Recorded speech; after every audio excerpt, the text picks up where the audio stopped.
Welcome back to another edition of the Undercovers podcast. Me and Connor will solo do it this together Again, as Ben is out for another week, but he we should be back next week. we put him on Uh, IR. He'll return soon.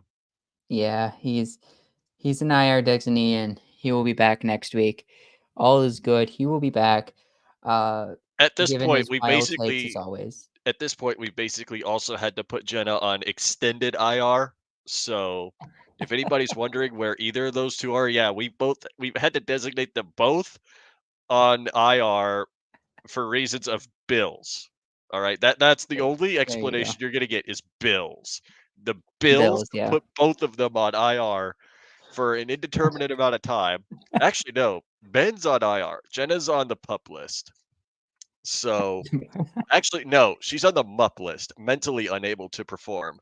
So, that's the explanation for her. And then Ben's just straight up on IR.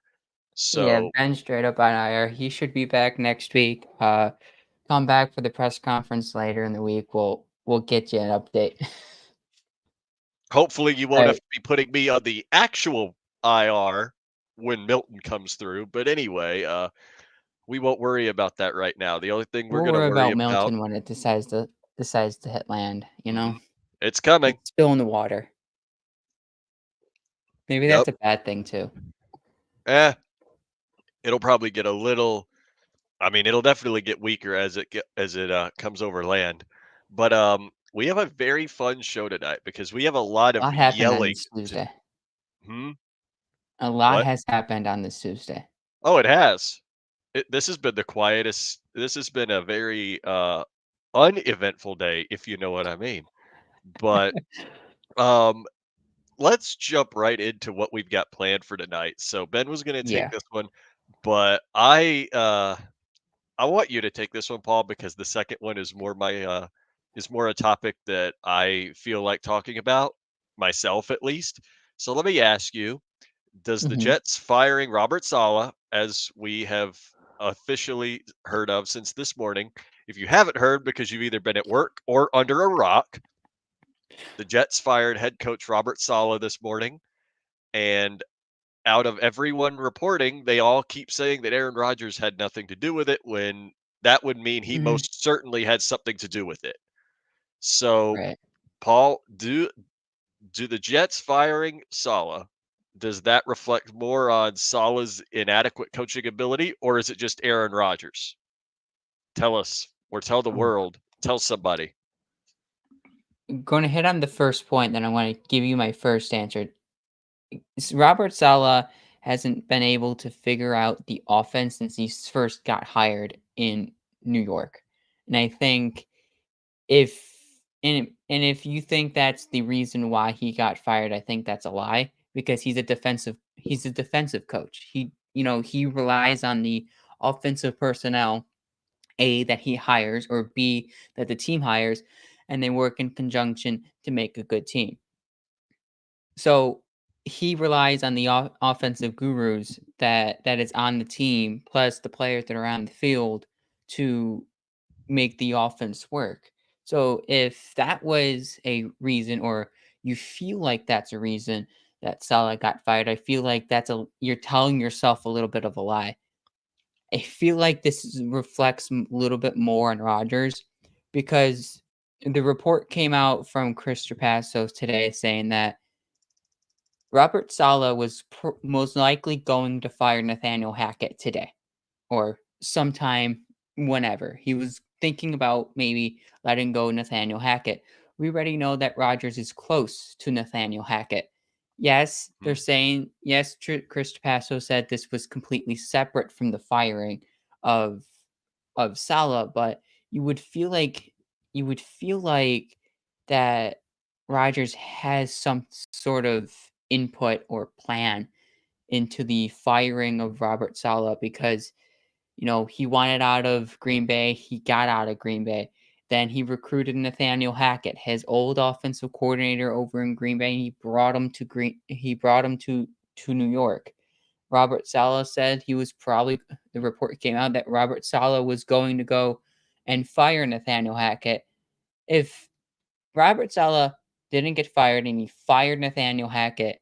What you saw week 2 against the New England Patriots, the little kerfuffle that they had after a play, that all gave us the sign or the feeling that Salah could be fired.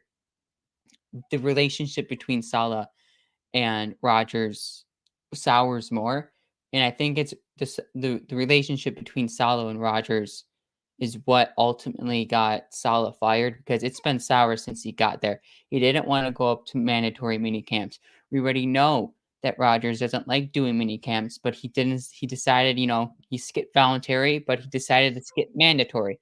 Mandatory means you have to be there, and so Mhm, it got off to a weird start at the beginning, and what the Jets are going to lose in Robert Saleh since 2021. Robert Saleh's first in New York. The Jets defense is first in points per drive, first in EPA per play, third in success rate.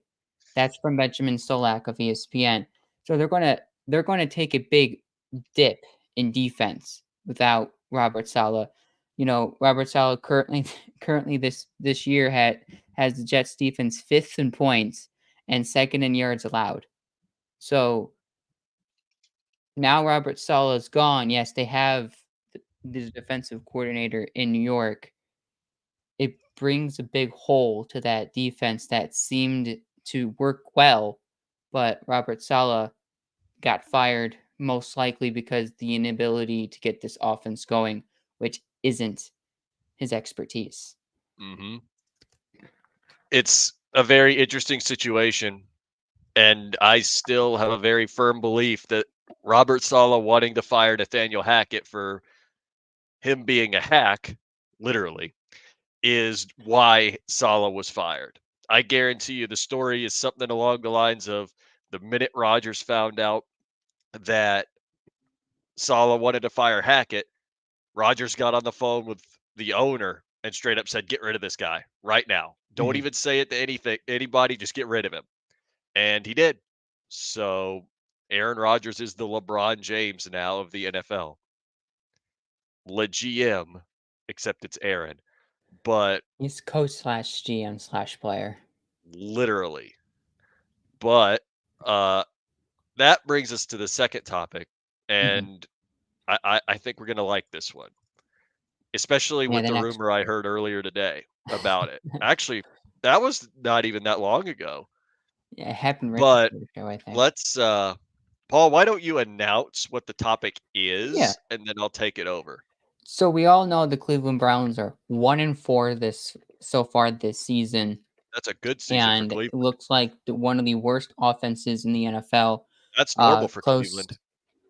close to what the Carolina Panthers have looked like this season, but I think it just has looked a little bit worse because the quarterback has maybe since signing a new deal has been one of the worst quarterbacks since signing a new The deal. worst The quarterbacks. the worst quarterback I will is. not jump off that I will not jump off that ledge. So, do you think the Deshaun Watson experiment is over in Cleveland? It should have been over a few seasons ago. That man, the fact that he's even with Cleveland is only, and I promise you, only because they offered a ridiculous amount of money to him. If the Cleveland Browns don't hop in at the 11th hour with that exact sum of money, Deshaun Watson is most likely with the Atlanta Falcons right now, and Kirk Cousins is probably somewhere else. I don't even know where else he'd be at this point if he wasn't with Atlanta. Probably, maybe still with Minnesota. I don't know. But either way, Deshaun Watson got the 11th hour contract done with the Browns and has performed like garbage. They need to bench him now, but they can't. You don't pay a guy $230 million guaranteed to sit on the bench while Jameis Winston goes and proves to the world why he was a number one overall pick a few years ago. Like it just doesn't work that way. And the fact that they're in this position is totally Cleveland. Like this is textbook Cleveland Browns. You Mhm. thought that you were going to be in a great position with Deshaun Watson, but that would have required him, one, returning to prime Houston form, and two, completely being resolved of being a piece of work, if you know what I mean.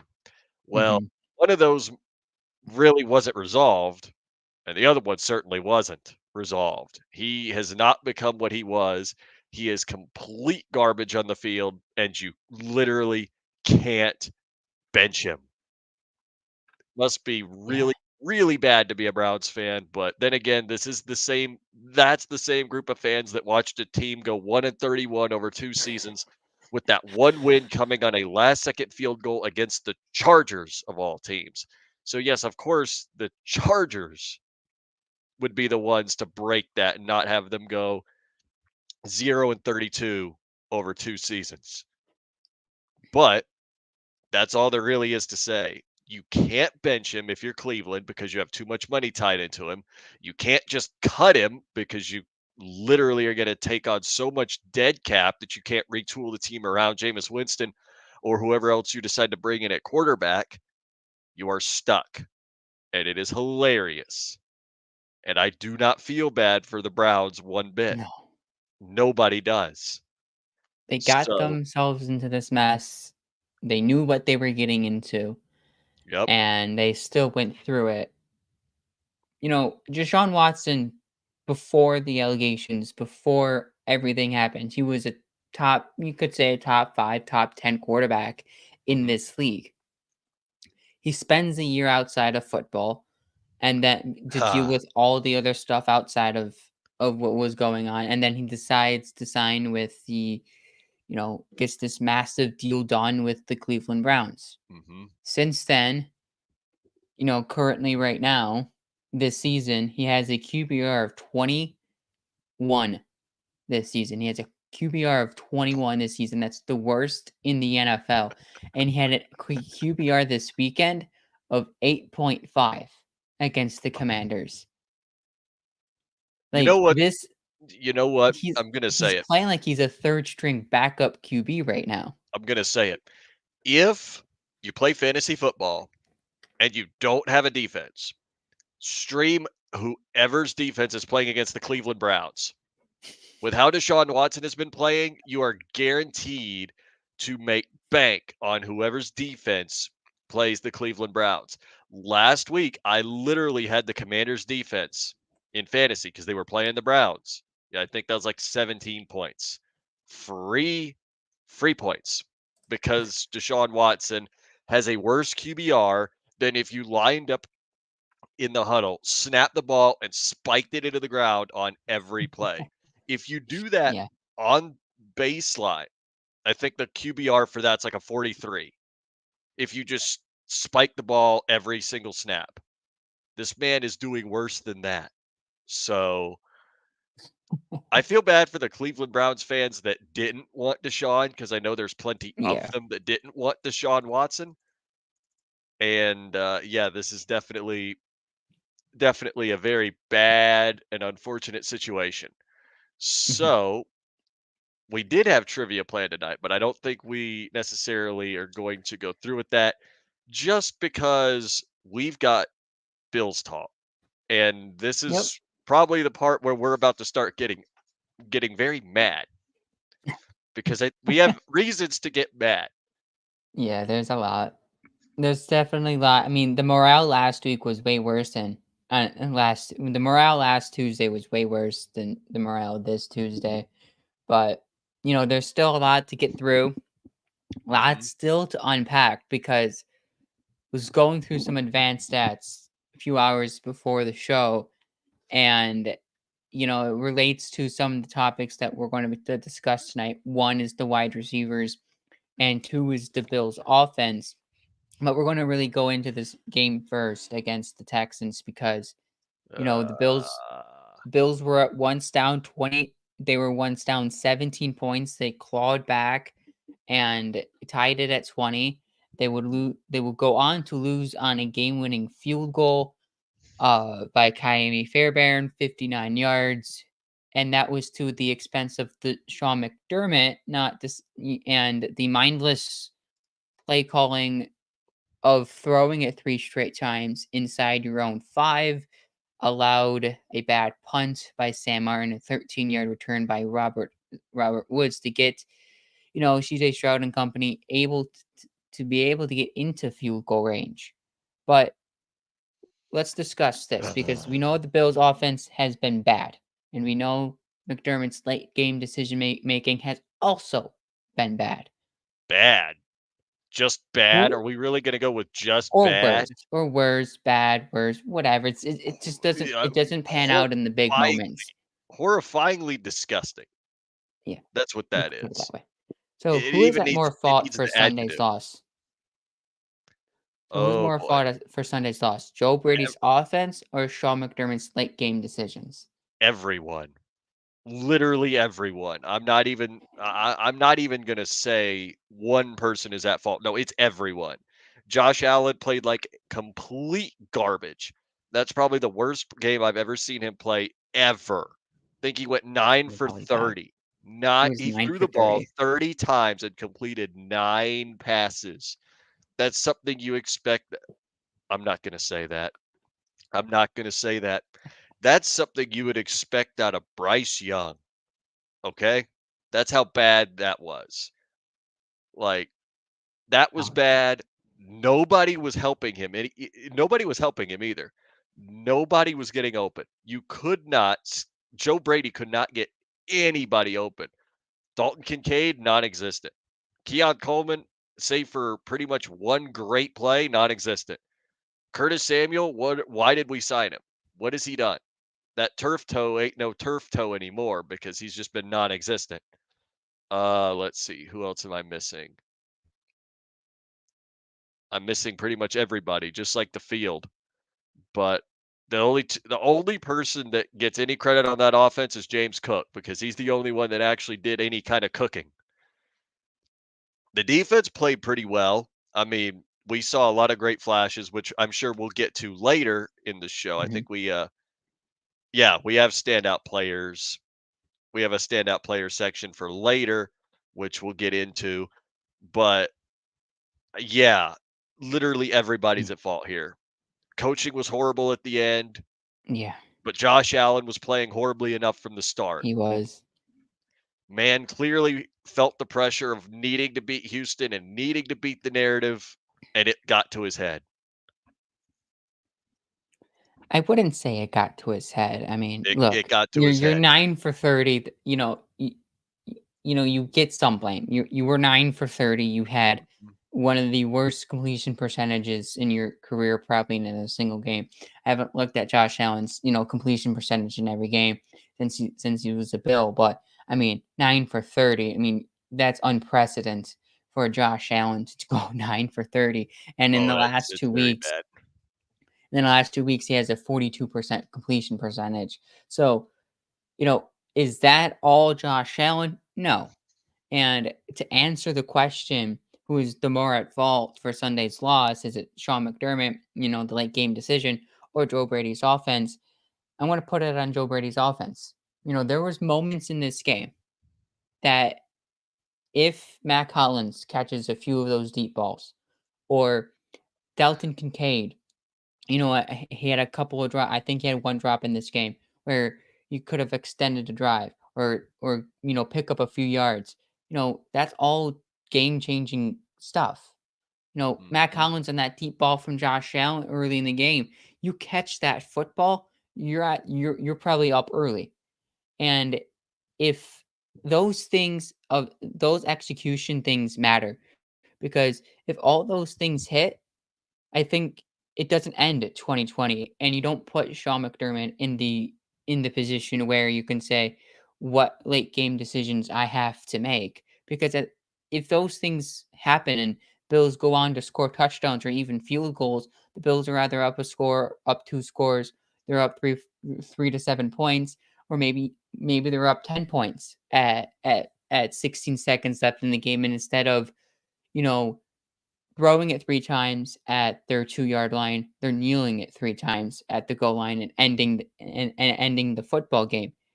Mhm. And, you know, separation numbers for the Bills aren't the greatest.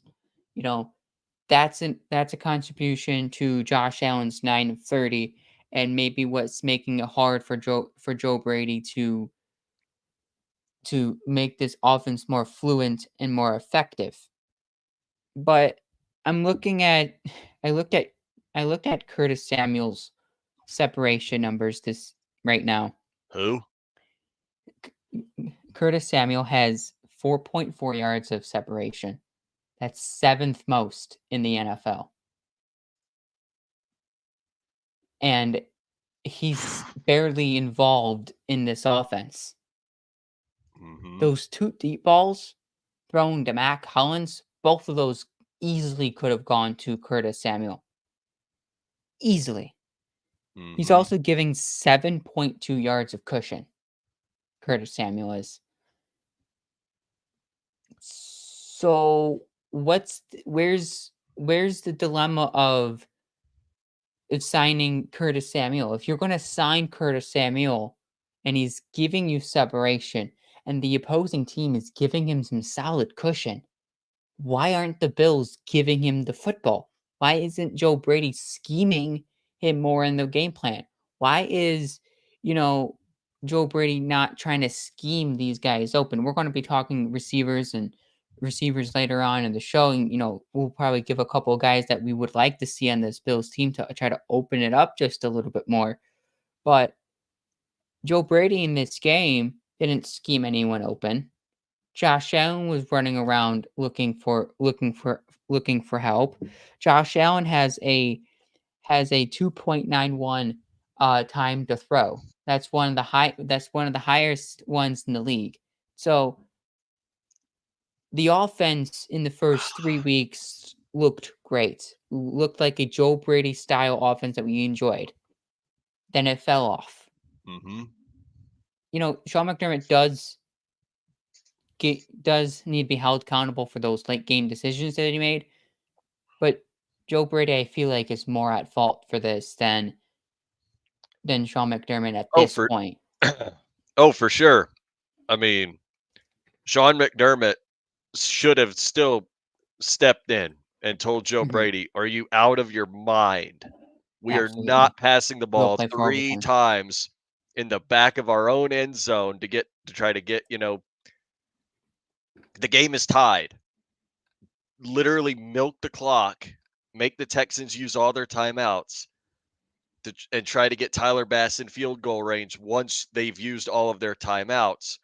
Don't just throw the ball 3 times from the back of your own end zone and have the Texans placed right in prime position to kick their own field goal to win the game." I mean, if the fact that I can tell you that, and I don't play football, nor do I have any vested interest in actually being a commentator slash coach for football.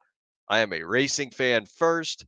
That's a bad sign. Like if the racing guy can tell you that you called a bad game from sitting in his chair in the exact same place that I was when we called the game on Sunday, at least the first half, that's a bad sign. That's a very bad Mhm. sign. Like why would you do that? Why would you throw the ball 3 times? You were banking that Josh Allen was going to put on the cape when he hadn't had anything close to the cape on all day. You thought he was Superman, but in fact, the kryptonite was hitting him right in the face. So that's totally on Joe Brady. That's on Joe Brady for making that call. And it's also on Sean McDermott for not stepping in and stopping him from doing that in the first place and calling the plays himself. To be completely honest, that's also on Josh Allen too for not going, is this guy dumb? Is this guy out of Yeah. his mind and calling the plays himself? A lot of times you'll see that out of quarterbacks. If the offensive coordinator is not calling a good game, they just call the games themselves. Funny enough, the guy I always compare Josh Allen to right now, a better version of prime Ben Roethlisberger. Ben Roethlisberger would do that in the pretty sure, yeah, 2016, 17, even 2018. That was you could see the offense begin to move a little quicker, a little more efficiently. Everybody knew at that point that Ben just told the offensive coordinator, whether it was Todd Haley, Randy Fichtner, whoever it was, he told him to shut up and started calling plays on his own. That's what Josh Allen needs to start doing. If Joe Brady starts making dumb decisions and Sean McDermott's not stopping him, tell him to shut up and start calling the plays himself. Like, that's what he's got to do. Yeah, Start calling the plays absolutely. yourself. And if it's bad enough to Don't where he has disagree. to do it consistently, that's when you fire Joe Brady and go find somebody else. But that's the best you'll get out of me when it comes to fire somebody. And it takes a lot to get me to say fire somebody. I'm not saying fire anybody right now. I know Mhm. everybody's talking about fire Sean McDermott. All right, well, who are you going to replace him with right now? Because it's certainly not going to be the same guy that's calling this offense. And it certainly ain't going to I be know. Bobby Babich right now because I don't really, still he's a new coordinator as well. And you can't just go pull Ben Johnson from somewhere. And you can't just call in Bill Belichick because I doubt he'd want to do this job either. So it is what it is. You've got to, there's got to be changes made at this point. But we got another topic to move on to, seeing as we answered that question as fully as possible. We'll start with you on this one, Paul. So the hit that Josh Allen took that knocked him Mhm. out, Mhm. where everybody thought he had a concussion, Yep. they basically gave him some smelling salts and put him right back in the game. What did you think about the decision? Do you think it was smart for them to put Josh Allen back in the game, or do you think he should have sat the rest of that entire game? A few days later, I think Sean McDermott spoke on it yesterday, and I didn't listen to what he said. I just seen it from, quotes, given from the media. So I don't know like what was his tone of voice and speaking in it, because obviously in a situation when you're going to be pressed on in a press conference, tone of voice, sometimes speaks more than what actually Sean McDermott is saying. So McDermott did say that he did go through a full concussion protocol in the medical tent, and then they gave him that smelling salt. Normally those smelling salts are to wake up, the player just a little bit more. So it seemed like Josh Allen was still feeling the remnants of that hit that he that of the his head hitting the turf. So he was still feeling some of the remnants of that as he was out of the tent. He gave him that and he threw the helmet back on and he just ran onto the field after one play. In that moment, I felt like if in the moment that Josh Allen ran back onto the field, I in that moment I was feeling like, was it rushed? Did they go through the full process of the concussion protocol, or did they just rush through it? And because they knew, the Bills then had that turnover. They were inside the red zone and they knew they were in a spot where they score a touchdown, they take the lead. If they don't, at least tied the football game. And so it was a crucial moment to have your best quarterback, your best player on the football field in that moment. So maybe they rushed it a little bit in my eyes, but on Monday, yesterday, McDermott says they went through the full concussion protocol and he doesn't have a concussion. You know, as a fan, as a person, I want to trust Sean McDermott and this medical Mhm. staff as much as I can, but I'm Yep. also going to leave it with a side of caution just based on what we've seen a few years ago. I hate comparing it to Tua because Please of don't. what's going on with him right now, but you just don't want it to happen to Josh next Monday. If he takes another hit, a high hit to the head, you just don't want to see it. So I'm going to leave it with a side of caution, but I'm going to trust McDermott and his medical staff that they made the right decision of letting Josh back into the football game because even though you can go through concussion protocol, you could still have a concussion as you go back into the game, even though you passed, Mhm. all phases of the pre-concussion protocol during the game. So I'm going to trust it. I'm going to leave it with the side of caution, Mhm. but that's where I kind of stand on it right now. That's all there is to it. Literally, when it happened, I said, "All right, we're gonna have to wait at least 24 hours because that's usually when you start showing signs of the concussion." Mhm. Yep. It's what happened. Sometimes it happens sooner, like what you did see with Tua, which is still really unfortunate. But sometimes, it does take 24 hours to fully manifest the symptoms of a concussion. We thankfully did not see that with Josh Allen. So apparently they said he was fine on Monday. So he's not in the concussion protocol. So at the moment, I guess he's good to go against the New York Jets on Monday Mhm. night. So fingers crossed that it doesn't take even longer for him to show concussion symptoms because that's what happened to Dale Earnhardt Jr. in NASCAR a few years ago too. Took a concussion, didn't show symptoms for a few days, but was still medically ruled out of the next few races because of a concussion. So I just Mhm. hope that that's not the case with Josh Allen, where he's fine for now, and then like on Wednesday or Thursday, then he starts showing the concussion symptoms. Then he has to go in the protocol like Taylor Rapp is right now, and then is unable to play. But speak of the Jets, I just actually saw a very interesting tweet. I'm gonna interrupt the bad flow of injury conversation. So, according to this tweet, supposedly Saleh was never going to fire Nathaniel Hackett. They were going to demote his game day responsibilities this week against the Bills. He made the decision to give play calling to Todd Downing because of the continued issues on offense. He made the decision this morning. 5 minutes later, he was called into the office and fired. So, what does that tell you? That's a little fishy. Yeah, he was going to demote Hackett. He wasn't going to fire Nathaniel Hackett. He was just going to demote him to let Todd Downing call the plays. And all of a sudden, he gets fired. And apparently, according to the Jets' initial press conference with interim head coach Jeff Ulbrich, he's going to probably wind up doing the same thing. So So then what was the that's entire that's interesting. Salah firing for? I don't really Well, get it either. He was the only bad job he was doing was not firing Nathaniel Hackett. The defense was playing great all season. It was just the offense because surprise, surprise, who would have thought a guy well past his prime wasn't going to play like his prime? Who would have thought? Shocker, right? But I mean, Woody that Johnson didn't really give a reason why they fired him. They just said they, they fired him couldn't and straight yeah, they couldn't say Aaron Rodgers called me and said fire him. So they had to say something to cover themselves. So that's what they came up with.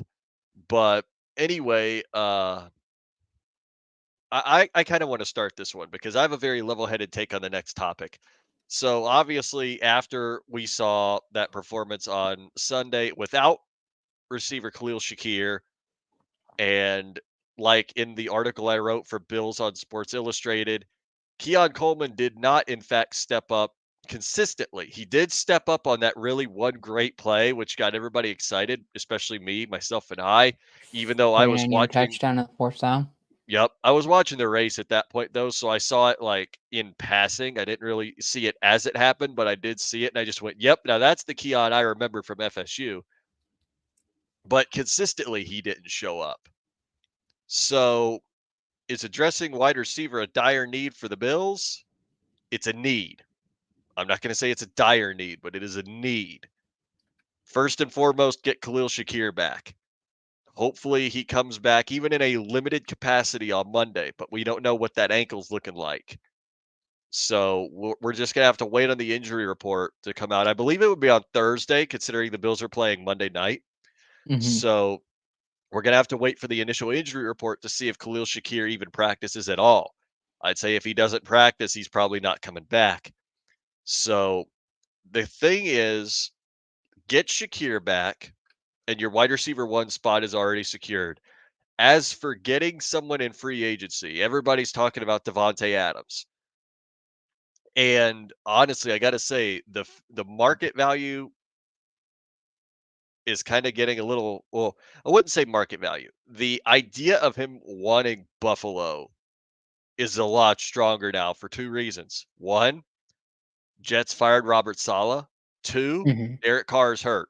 Who knows how Yep. long it's going to take Derek Carr to come back from the injury he suffered last night against the Chiefs. I think they So, said it was a few weeks. yup.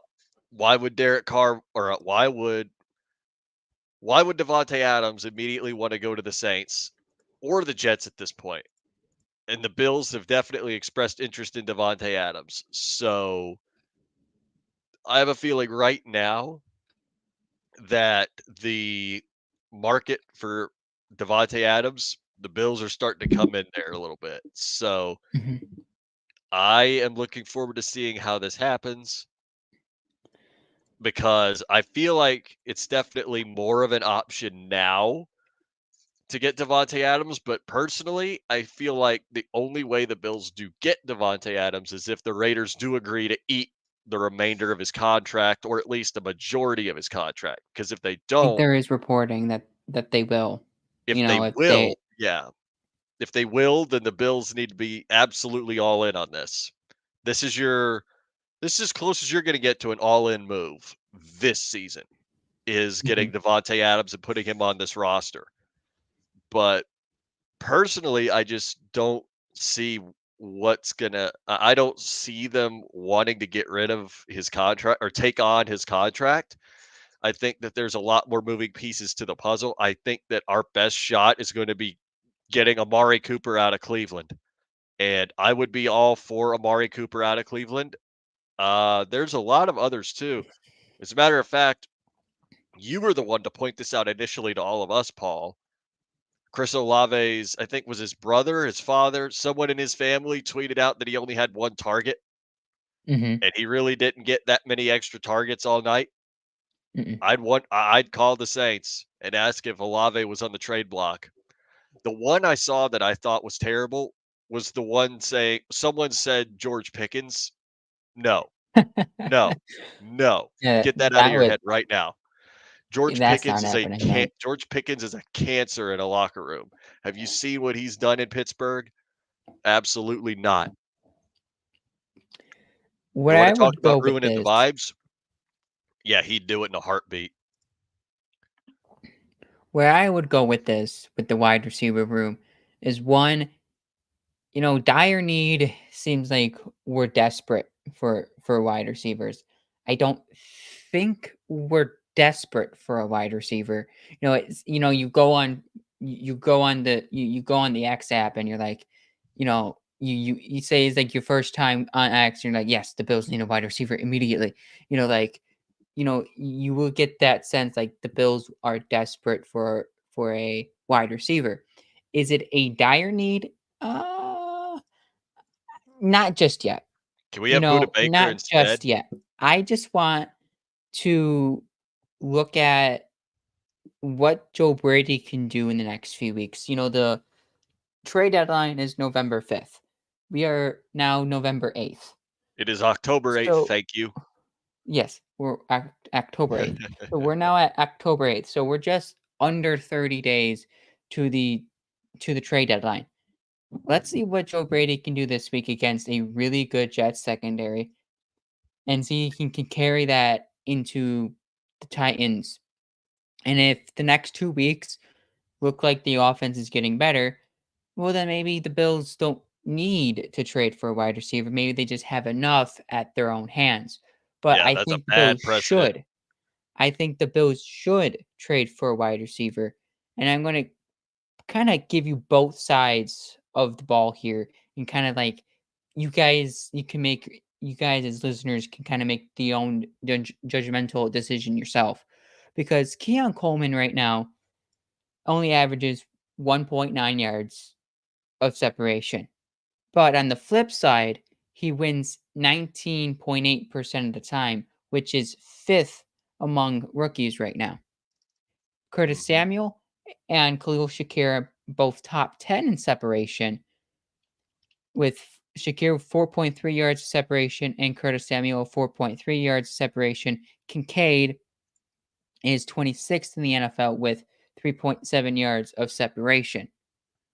So based off those numbers, those should Shakir, Samuel, and Kincaid should be your top three targeted players. Mhm. Shakir, out of all four of these guys, is the top targeted wide receiver, and he wasn't on the field on Sunday. So my question to Joe Brady is, why aren't you using Curtis Samuel? Why aren't you trying to scheme a guy open like Dalton Kincaid a little bit more? Because what I've seen out of Dalton Kincaid, yes, he also leads the Bills right now in drops this season, which is awful right now. And the Bills have 7 drops this season. They had that actually the Bills have 10 drops this season. That's 3 more than they had last year between weeks 1 and 5. So drops are an issue, but my question to Joe Brady is scheme. Why can't you scheme a guy like Dalton Kincaid open? He's getting against man coverage and he's really not getting open. Teams are blocking the middle of the field. So you know what the Bills need to do? They need to go out and get another outside receiver. Another outside receiver might be, and I think this is your best option, is Chris Olave. People Ah, are yeah, talking you were the one people that are started talking that. about Amari Cooper. He has the most drops right now in the NFL. He has 9 drops so far between weeks 1 and 5. Ew. His but he averages 2.6 yards of separation. So he's able to get a little bit open, but Chris Olave has 1 drop this season. He averages 2.7 yards of separation, but he has a catch rate of 78%. That's that is I can't see if that's a 7 or I wrote this down really, really fast, but he has a 78%. That is 12th highest in the NFL. So get a guy with hands and a guy that can get separation. He gets a little bit more separation than Amari Cooper. He gets more separation than Romeo Dobbs, who averages Good 2 point lord. yards of separation, which is the 6th lowest in the NFL. Wild So, stuff. out of Cooper, Olave, Dobbs, Adams, my vote is Chris Olave. If you Adams can is this actually team. if you could pry him away from New Orleans for reasonable compensation, yes. That's why And I that's feel why I like said you you would probably have to wait could. a few weeks. You would have to wait a few weeks. You would have to wait next week, the week after, kind of see where New Orleans is about a week or two before the trade deadline. And if they're really not in a spot where they feel like they're going to contend, you might go ask for a Chris Olave. And I Mhm. think he would cost about the same as a Devontae Adams, probably a second and a fourth.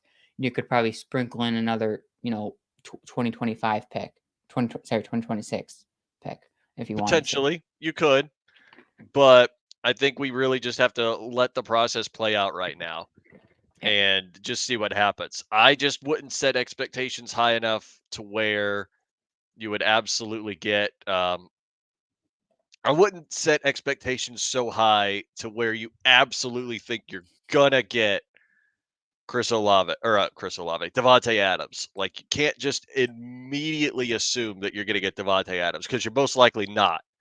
The Mhm. fact of the matter is that I'm sure he's still gonna be a Jet, but for how long it's gonna be, uh, I don't know. I don't know if it's gonna take him any longer to decide if he wants to go to the Jets or not. So, we move on, we see exactly what's gonna happen, and we keep our expectations very minimal. Yeah, let's hope we can get somebody, but let's not all immediately jump on the Devontae Adams train just because we're very desperate after watching Also, the do note the Bills. Bills don't have much cap space. That's what There's I'm saying. another Yeah. issue to hear. Oh, yeah. No, that's exactly the point. If you cannot get the Raiders to take on the majority of Adams' remaining salary, then you can't take him if you're Buffalo. You can't. So we need to move on and let's just hope and pray that the Raiders will actually take his contract to where we can afford to trade for Devontae Adams because Devontae Adams on the Bills, oh, that's lights out. It's game over. Josh Allen gets Mhm. himself in tune. Oh, it's over. Oh, yeah, you give Josh Allen and Devontae Adams, you You give him know the best receiver he's ever had in his life. yeah. The issue there is he's also 32 years old, so it's Mhm. probably just for the season, and that's about it. You get a Actually, guy like a Paul, Chris Olave or he's Romeo Dobbs. he's 31. He's gonna be He's 32 in 31. December. He's gonna be 32 in December, though, but you're right. But, let's move on because I really wanna talk about the standout players because this is a really good group of standout players to discuss. Anyway, Paul, touch on yours really quick because we still have both our game picks and a bit of a preview of Bills at Jets on Monday night. So, So we're going touch straight to no, just give me your standout player because I wanna know who you're thinking because I have a very good one for you too. ah, standout player. Oh my. I never thought of For you once, you just gonna can't s get yeah, for once, you can't say Josh Allen because then I well, know you're here's lying. the you can't say Josh Allen. I actually Nope, just never not thought this of time. one. Just yeah, I'm just throwing up the box score in a second. But the easy answer you could say is James Cook. Yeah, Uh, the only one on offense that actually is deserving of any kind of standout player recognition. But do you wanna hear mine? Ty Johnson was credited with a tackle assist. Yes, he was. I I just seen that now. I'm just going through the box score, but I'm gonna give it to Dorian Williams. Mhm. And That's a good one. why I'm going to why I'm going to give it to Dorian Williams. One, I mean, he had another 10 sack, another 10 tackle perform. Could you imagine? Could you imagine 10 sacks in one game? We got the next TJ Watt. He had another like 10, 12. Oh man, He did it again. I know we want it, Paul, but come on now. He can't. This ain't TJ Watt or freaking Max Crosby here or Miles he had Garrett. I another mean, I know I wish we 10 had to him. 12 tackle Thank uh you. game this past weekend. He also forced the fumble that got the Bills into position to tie the football game at 20 apiece, or in a possible chance of the Bills scoring a touchdown inside the 15 of Houston. So, Dorian Williams from the start of the season, he's been tasked to be the replacement for Matt Milano, Mhm, and he's done everything that, as a Bills fan, as a people in the media who's watching and scouting these guys he's done everything that we've asked him to do. He's done everything that I've asked him to do since Matt yeah, Milano has be gone useful. down. Yep. Yeah, be useful, but he's been more than that. He's been a Mhm. difference maker on the football field. Oh, he's Forcing improved very much. fumbles, getting important tackles in an important moments. So, he's also just a straight on ball hawk as well. Mhm. You just see him everywhere on the football field. Yep. Yes, sometimes in coverage isn't the best, but when he's called on in the big moment, he doesn't shy away and he steps up. Mhm. So listen. To your point on Dorian Williams, 9 tackles in week 1, 10 tackles in week 2, 11 in week 3, 12 tackles in week 4 and 5 each, 1 forced fumble, 2 fumble recoveries. The only thing missing from Dorian Williams' resume right now is an interception, and man, on Monday night, I would love to see it. He's been playing really, really well to start, and I think his ceiling can only get higher. But, um, you wanna hear my standout player? That Yeah, is Dwayne go for it. Carter. Oh. Dwayne Carter, for a rookie, played a very outstanding game. A Mhm. lot of rookies on this team played really, really well Yes. Mhm. despite the loss. Dwayne Carter is just one of them. He was great. I loved watching it. He was magnificent. He was great. Javon Solomon had moments too where he looked great. I mean, the defense overall played a great game. We just could not overcome the really god awful offensive play and god Mhm. awful coaching. The defense deserves every bit of that game ball if there was one to be given. And Dorian Williams, to your point, deserves one too. So that was mine. Let's go ahead and just quickly move on to the Bills at Jets sneak peek, and then get to our I'm game gonna picks give a because sneaky one here. ooh, you Just got a just an sneaky. maybe an honorable mention. You know, even though he had one catch for 49 yards, but Keon Coleman came in the clutch. I mean, to get out of that hook and curl as well as he did and to spin it upfield and just toe tap on the sideline and just somersaults into the end zone. Oh, that was perfection. That's what you want. And because what he did earlier in that drive, he, the ball came to him and hit him straight into the helmet. Couple plays later, he just redeemed himself out of all of his mistakes because he got the Bills within 3 points. So even though he had one catch for 49 yards, that was the biggest catch so far in his NFL career since his scoring his first touchdown uh week 3 against the Jesus Jaguars. Oh, do you not? I mean, your English, your English man. First, it was a 10-sack game for Dorian Williams. Now you're thinking of a different team. We don't play the Colts until a lot later in the year. But, anyways, I like the idea though, nonetheless, despite what you said. Uh, let's go ahead and move on to a very quick take, literally, on the Bills at Jets. We're not actually going to pick the game. We're very superstitious about this, but the Bills have struggled against the Jets defense in the past. The guy that I jokingly call Josh Allen's favorite target is no longer on the team in Jordan Whitehead. So now with him gone, what is one way you want to see the Bills offense attack the Jets defense on Monday night? Now that he's gone and you don't have to worry about him, what's next? What do you What's do? next? How do What do you we do? get back? How do you get back on track on offense against the Jets? A very One, stout you hope Khalil defense. Shakir plays. Now that's Yeah, that's first a and big one. foremost. You hope That's a big one. Khalil Shakir can play. 80% of Khalil Shakir is better than 0% of Khalil Shakir. So he can get onto the field, let him get onto the field. And I think because we're at this point of the season where, we're in the second week of October.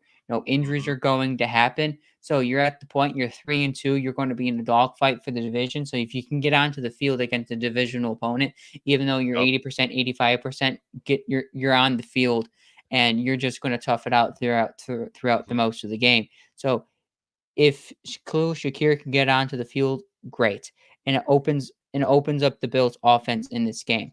What I want to see out of the Bills and how they should attack, I want to see Joe Brady attack this defense with pushing the football down the field just a little bit more. You know, Mhm. yes, the short passing game can work, but can only work for a certain period of time. And I Well, we think that's needed more what of that. We needed more of that last week against Houston. right. We did not So have nearly enough focus on the short passing game. Every time Josh Allen threw the ball, it was go deep, and it didn't right, work. and last week it looked like Ken Dorsey was throwing up the Oh game dear plan God, last week because it Ken felt like it was Dorsey. four verticals almost every game, every snap. That wasn't So Ken how I want Dorsey. to That was see the Matt Bills Canada. attack, because here's the thing: defenses are going to attack the Bills' short passing game, and they're going to want the Bills to throw over top. Mhm. So use play action for that because I think James Cook will cook this weekend because he's done that for the first 5 weeks of the season. So, Let him cook. what I don't believe that he's gonna have a stinker yet. So, I think he's gonna have a good game against the Jets. That opens the play action, and I'm pounding the table for play action because if the Texans wanted to take away the Bills' short passing games, I know the Jets for sure are going to try to take away the Bills' short passing game. You get James Cook going, opens up play action. The Bills can use any whoever they want down the field. Hopefully it's Samuel, but Yeah, hopefully it's yeah, we Samuel all hope. and Keon downfield. Both of them have Goat. somewhat reliable hands catching some of these deep balls. it should be a fun game to watch for the Bills offense, but Mhm. also a little worried on how, it also depends on if Sauce is going to play because when he got his You mean the concussion, hold merchant? We'll be yeah, the fine. whole merch. The hold Yeah, merchant will be fine. They actually finally know how to call his holds, so we're fine. that's good. Okay. So I agree with everything you've said. I absolutely think that they need to get James Cook going because the tenets that I've always learned in football is that to be a great team, you really need to stop the run. You need Mhm. to pound the run and stop the run. That was an old Stiller saying, as a matter of fact, by Mike Tomlin himself. So get James Cook going to open up the passing lanes. And once you get James Cook going and the passing lanes open up, if Khalil Shakir plays, then absolutely you get him involved in these passing lanes. But you also need to 100% take advantage of Keon Coleman, take advantage of his contested catch ability that we've been preaching on for decades in the red zone, He only has one especially red in the zone red target. zone. So, there is one other thing, and this is literally me trying to manifest this into existence, but let's get Devontae Adams involved immediately in the offense against the Jets. Let's just take a few shots deep right away to set the tone. Make sure that we let the world know that the Buffalo Bills are about to be a serious threat with Devontae Adams. But that is just me simply manifesting. But let's go ahead and move on to the game picks. We have a very fun set of matches to Yes. preview, We and also we're have 2 running out of bonus time here. picks today. Oh, we have 2 bonus picks this time. We have 8 total picks today. They're all gonna well, I don't have Ben's pick, so I don't not 100% sure they're gonna count toward our record this week. But if Oh, Ben does no. submit his picks, it will go against the record because Connor, you're now at 14. I think that's Ben. That's at should be at 14-7. Ben's at 14-7. He improved his record this week Oh, to. so I'm not I'm the gonna one have at to. 14 and 7. I don't think so. I'm actually Oh, gonna go back and you made me sad. I thought I was actually because cooking. Ben had a 5-0 week last week, Good lord. Well, and you had a 4-1 week. we all know Ben knows ball. Yeah, and I went 3-2. So Nice. So at least all 3 of us won, unlike the Bills. But let's go ahead and get on to these game picks because we got some all good right, ones, and then you had 2 bonus ones. the first one is Seattle hosting the San Francisco 49ers on Thursday night football. This is an interesting matchup because the 49ers are Take coming oh, off I'm a kidding. close win. Seattle's also What do you mean coming off a close win? sorry, I'm at Didn't a they close loss. I'm at a lose? close loss. Both of them lost this weekend. So what do you think? Ha ha, Seattle. Okay, no, find me later. But no. What I think about this one is San Francisco is dealing with a lot of key injuries right now. The only thing that's couldn't be worse for them is if Brock Purdy gets hurt, which he did at one point, but now he's not. So, the question now is, I think Seattle is gonna do it. I think they're gonna beat San Francisco. So that's gonna be literally that's my pick. I think San Francisco is just too injured right now to really contend. I actually think Seattle can win this game as long as they've got enough of their players, actually, you know, coming back. Like Kenneth Walker, he'll be on the field. Zach Charbonnet, they're going to be just fine. DK Metcalf, I mean, they're healthier. That's why I think Seattle's going to win the game. They're healthier. So go ahead and write that down. I did. This is a Okay, tough one good. because I feel like both teams lost, you know, maybe when they shouldn't have. San Francisco, even though they're dealing with all those injuries, they competed well against the Arizona Cardinals, and Seattle just plain out lost and got outplayed by the New York Giants. And How do you do that? how How do do you you do get that against outplayed the? by Daniel Jones And, without Malik now Neighbors? is going to be interesting to see which team has the most fire under their belt. Mhm. And I think that might be Seattle here because they get thoroughly outplayed by by the Giants, so I think they're going to try to redeem themselves. They're at home. Like you said, San Francisco's injured. It's going to be tough. Let's move on to God excuse me. bless. Let's move on to the early morning game on Sunday. The Jacksonville Jaguars, their annual home game against the Chicago Bears. Their annual home game? What does that mean? Their annual home game in London. Ah, right, right. We're back to London now, huh? Hmm. Okay, so off to London. The way I see it, this is Jacksonville's game to absolutely lose or win, whatever. My brain is blanking. We've been on the show for an hour. I've got a hurricane coming my way and it's hard to think. But Jacksonville's winning. They're playing in London. Caleb Williams is coming off a pretty meh game. I literally just I don't see it happening for Chicago. I think Jacksonville takes this one. In London, they generally play a whole lot better. And this is the start of their 2 games, I believe, correct? In London? Is it? They? I I believe don't they think they got play 2 games. yeah, I I don't think believe they they get played two 2 games in straight. London this year. Do they not? I thought they did. But either way, they played better in London, so I'm taking the Jags. BTJ, go off for my fantasy team because now Yes, yes, it is. I told you. Yes, they do have back-to-back games in London. I told you. I knew it wasn't going crazy. So, yeah, BTJ, go off for my fantasy team. I'm going to start you with hope that you will. So, BTJ, if you can hear me, give me one great I'm performance. going to give this game to. Because now they have 2 games in London. They're going to They're going to win win. them both. They're going to win at least one of them. They're going to win them You both. know, they get next week. They have the New England Patriots. I think that's a more Yep. winnable game for them. So I'm going to give this week to the Chicago Bears. I mean, the You're Chicago lost, Bears. Paul. Even though they played the Panthers last week, they looked really good last week. They put up 36 points in the Panthers as they should. Caleb Williams with 20 of 29 with 304 yards and 2 touchdowns. He seems like he's developing into a really good quarterback for the Bears.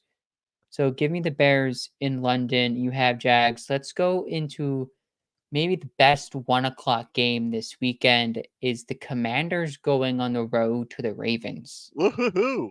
I love this. You know what's weird? I am fully just out of my mind puzzled at the sight of a good Washington team. I have not seen a good Washington team in my entire life. And I've been watching football since 2007. You know what? I'm going to let me just tell you something really quickly. I'm going to look this up for you, Paul, because I just want to show you just exactly what I mean, okay? So let me Uh-huh. go to the Washington Commanders franchise encyclopedia right here. The first year I started watching football was 2007. I'm going to run down the record from 2007 all the way to where we're at right now. So 2007, 9-7, 8-8, 4-12, 6-10, 5-11, 10-6. This is in 2012. 3-13, 4-12, 9-7, 8-7-1, 7-9, 7-9, 3-13, 7-9 in 2020 when they won that god awful NFC East, 7-10, 8-1, 4-13. I have never seen a really good Commanders team in my whole life. 10-6 was No. just a very meh Commanders team. They weren't that good, but they still managed to get to the playoffs even though they lost in the wild card. But Who do they win this weekend? I want to say they do, but at the same time, this is a really tough Baltimore defense. I actually think the Ravens are going to win this game because I just think that their defense is just going to absolutely destroy Jaden Daniels. I don't know how this game's going to go. I feel like you could coin flip this game and you're going to get the same result. So I You am know going that to go CBS ahead. did protect this game to keep it a 1 o'clock game because a lot of the primetime there was speculation that this game could have been early flex to a primetime game, but CBS said absolutely not. We want this 1 o'clock on our network, and hopefully most of the nation can get to see this game because it is a marquee 1 o'clock game. Give me the Mhm. Washington Commanders in this game. You I know, like the idea. they they side they have a 4-1 team right now.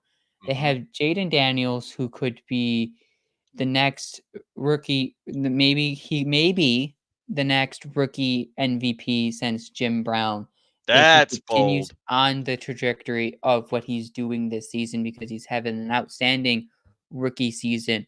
So give I me will the give you that. the Washington Commanders over the Ravens. Even though the Ravens are favored by only a point in this game, it still would be a massive upset if the Commanders do beat the Ravens. Oh, I think it's going to be a bold take for sure right there if you're taking the Commanders, but I definitely for the purpose of conferences, yeah, I'd like to see that happen, but I don't think it will. But anyway, we got more to go, so let's move on. All right. What's the next one's going to be really good. I believe this The next one. next one is also another 1 o'clock game. You got a Is lot of it one this the o'clocks. get right game for the Green Bay Packers as they host the Arizona Cardinals? No, absolutely not. Arizona's So going to have their way with them. I'm taking the Cardinals. Full stop. I don't know. My Green Bay fetish is interesting here because It is. it's hard because I don't know what the full state of Jordan Love is right now, and the Green Bay just hasn't looked like the same Green Bay as last year. Arizona seems like they have a pretty good defense and a really good team offensively, but I think I'm going to go with Green Bay in this game. They're going to get right. They have to get right. They're sitting in a very competitive NFC North. If they're going to compete in the NFC North or in the Mhm. NFC, they're going to have to win this football game. Let's go on to the next one. Tampa Bay has already left for their game against New Orleans because of Hurricane Milton. So they're Mhm. already on their way to New Orleans. It's Tampa Bay and New Orleans. Who you got? Well, I got Tampa Bay, and this isn't just because local Tampa Bay team or a local Florida team. No, Derek Carr is going to be out for quite a while, a Yeah, few weeks at best. So I definitely believe that we are for sure going to see a Tampa Bay win. They're just going to lengthen their lead in the division, and yeah, that's all there really is to say. Tampa Bay is going to win the game. We are the crew. yeah. Do note that when I was making these game picks, this was before that was Just before New Orleans decided to announce that Derek Carr was going to be out for quite a while. So that's why I they would had to go put the also car in the Tampa shop. Bay. I'll also go Tampa Bay, but don't sleep on New Orleans right now. Even though that they had that injury at quarterback, Tampa Bay having to leave early because of a hurricane, they don't get the same training schedule as they would at home. So keep that in mind. The last pick on the slate is Detroit at Dallas.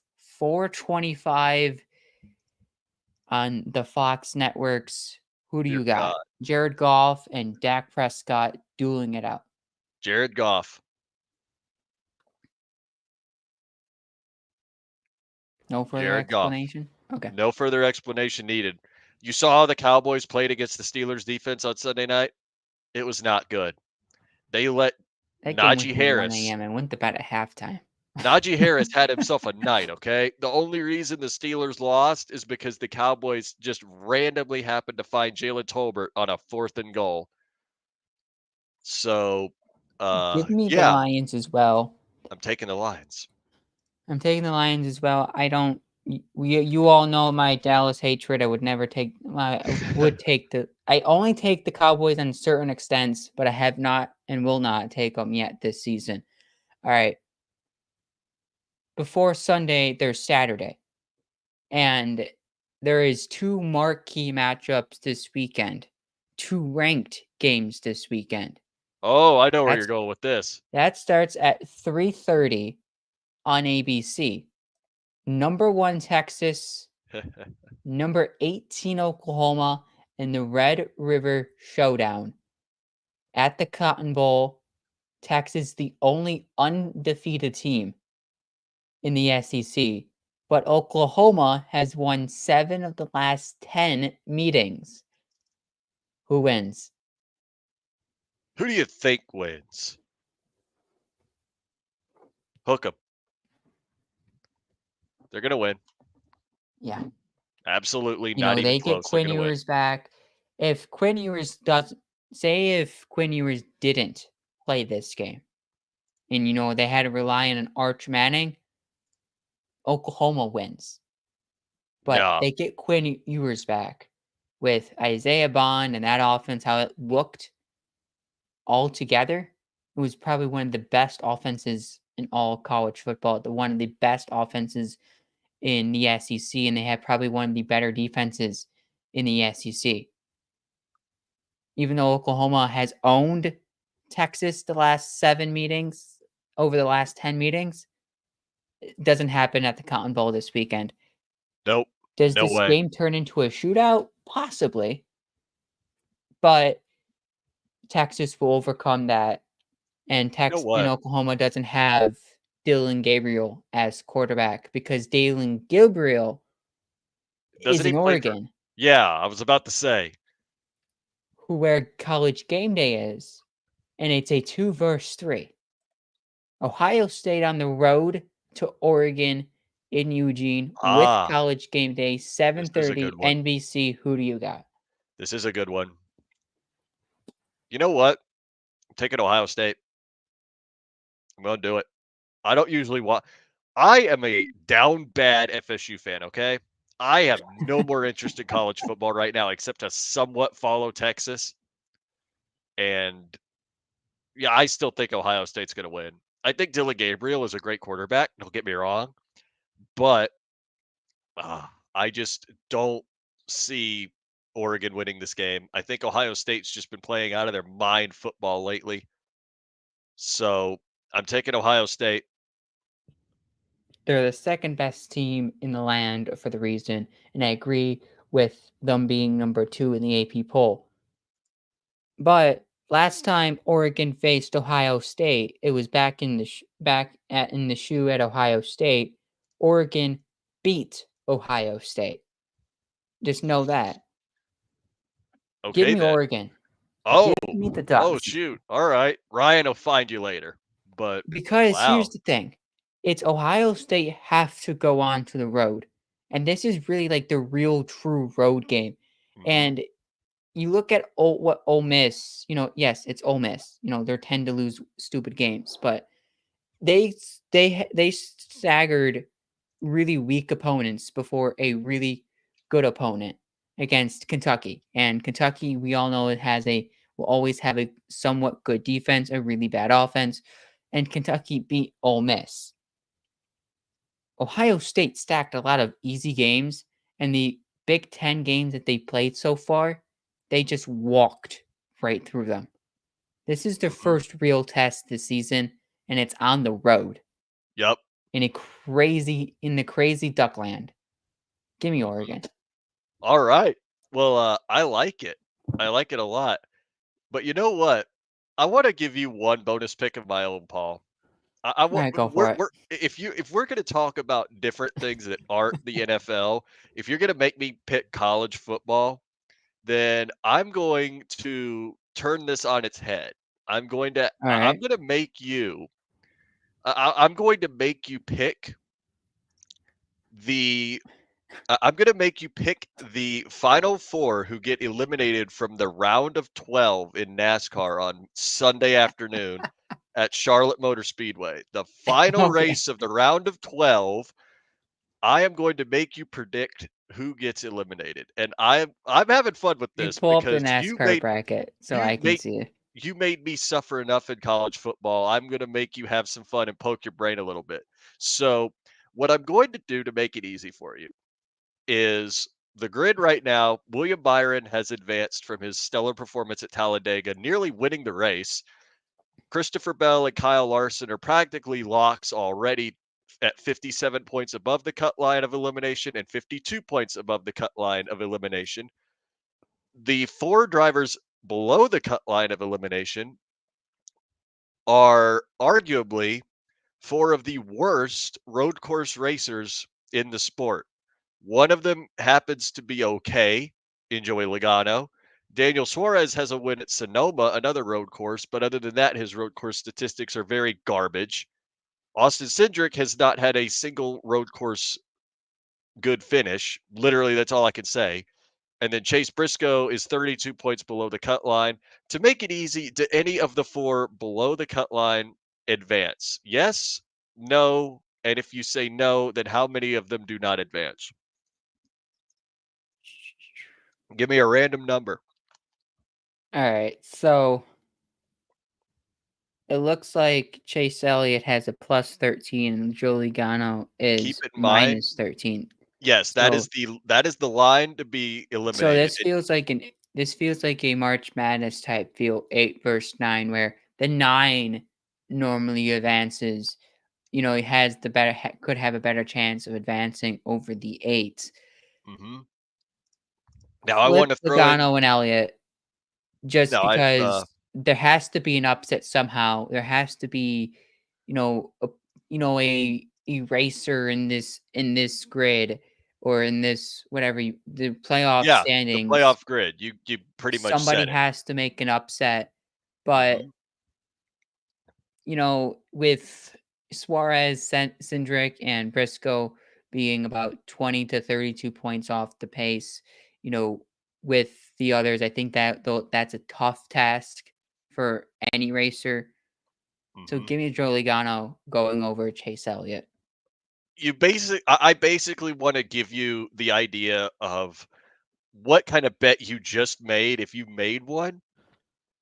An equivalent bet, this would be like putting the Patriots, right, the worst team in the AFC East, against a team in the NFC like uh who can I think of here? Let's just for sake of it say that this is the Vikings right now. You've basically put the Patriots and the Vikings in the Super Bowl together right now with their teams and said who wins. Chase Elliott is arguably the best road course racer in the entire sport, and he's 13 points above the cut line right now. You're picking against the guy who everybody thinks is 100% guaranteed to advance out of the round of 8 or out of the round of 12 right now because of his sheer ability at road courses. So Upsets you have to could keep it. happen. You could keep it. I mean, I'll let you keep it, but we'll see what happens. And Upsets happen all the time. thank God this race is on Sunday and the Bills game is on Monday. I could not focus on both at the same time. Last week was bad enough. This week would have been even worse if the Bills were playing at 1 o'clock. Thankfully, that's not the case, and I can think about the race before the Bills. So, with that in mind, let's see how that plays out because there's a reason I'm wearing my Larson shirt right now too. He was the only thing You that would made have me to keep smile me on updated Sunday. on how that's going Sunday. I'm Just a I will. random text. As long as I got power and a tree isn't through my roof, I'll be able to make sure you guys know what's going on because Larson being 52 points above, that's why my little headline, I'm already manifesting him to the round of 8. It's like basically if you want a good comparison, right now we're in the divisional round. We just advanced out of the wild card round a few weeks ago. We're in the divisional round right now. This is to make it to the conference championship. The feel is kind of the same, if you know what I mean. So getting eliminated Yeah. here feels like your team lost in the divisional round of the playoffs, which as Bills fans, we ought to know about a little too well at this point to the same team, but irrelevant. That's the feeling of being eliminated in the divisional round. And for some of these guys like Chase Briscoe, if you're a Briscoe fan, a Cindric fan, or even a Suarez fan, you are happy to be here. You are very happy to be here because no one expected you to be here. But You see anyway, Connor's enthusiasm for NASCAR. it's my enthusiasm for racing in general. Good That luck means getting me this excited about a stick and that ball sport, means and I love football. that means we've came to the end of the show because we're just talking mindlessly at this point. It is not So mindlessly, give thank you. give both of us a follow, give the show a follow, Oh, yeah. and any other final thoughts, concluding things that is not NASCAR but football related? Devontae Adams, you are a Bill, okay? That's how You we'll end it. I am speaking Go it into Bills. existence. Devontae Adams, you are a Bill. Go Bills. Go Bills.